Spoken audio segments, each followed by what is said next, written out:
শিবের ত্রিশূল শুধু একটি অস্ত্র নয়, এটি ত্রিদেব অর্থাৎ ব্রহ্মা, বিষ্ণু ও মহেশ্বর এবং ত্রিগুণ অর্থাৎ সত্য, রজ, তম সম্মিলিত শক্তির প্রতীক, যা সৃষ্টি, স্থিতি ও বিনাশের কারণ এবং অজ্ঞতা ও দুঃখের নাশ করে। পুরাণ অনুযায়ী অসুরদের বিনাশের জন্য ব্রহ্মা, বিষ্ণু ও মহেশ্বর নিজেদের শক্তি একত্রিত করে এই ত্রিশূল তৈরি করেন, যা শিব ও দেবী দুর্গার ব্যবহার করে। এটি অতীত, বর্তমান এবং ভবিষ্যৎকে নিয়ন্ত্রণ করে এবং শারীরিক, আধ্যাত্মিক ও দৈব সকল কষ্ট দূর করে। ত্রিশূলের জন্ম তাৎপর্য হল: এক, ত্রিমূর্তির শক্তি।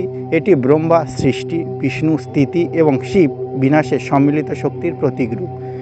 দুই, গুণের প্রতীক। ত্রিশূলের তিন ফলা সত্য, রজ ও তম এই তিন গুণের প্রতীক, যা মহাবিশ্বের সব কিছুকে নিয়ন্ত্রণ করে। তিন, সময়ের প্রতীক। এটি অতীত, বর্তমান ও ভবিষ্যৎ এই তিন কালের প্রতীক, যা মহাকাল অর্থাৎ শিব নিয়ন্ত্রণ করে। চার, অসুর বিনাশ।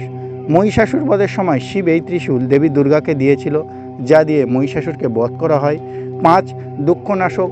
শূল মানে কষ্ট বা যন্ত্রণা। ত্রিশূল সকল প্রকার জাগতিক, আধ্যাত্মিক ও দৈব দুঃখ দূর করে, তাই এটি ত্রিশূল নামে পরিচিত।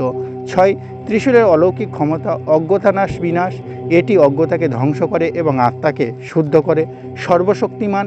এটি এতটাই শক্তিশালী যে কোনো অস্ত্র শক্তি এর প্রতিরোধ করতে পারে না। আট, দেবশক্তির সর্বোচ্চ প্রতীক। শিবের হাতে থাকা ত্রিশূল ত্রিদেবের সম্মিলিত ক্ষমতার চূড়ান্ত প্রকাশ, যা মহাবিশ্বের শৃঙ্খলাকে বজায় রাখতে ব্যবহৃত করা হয়।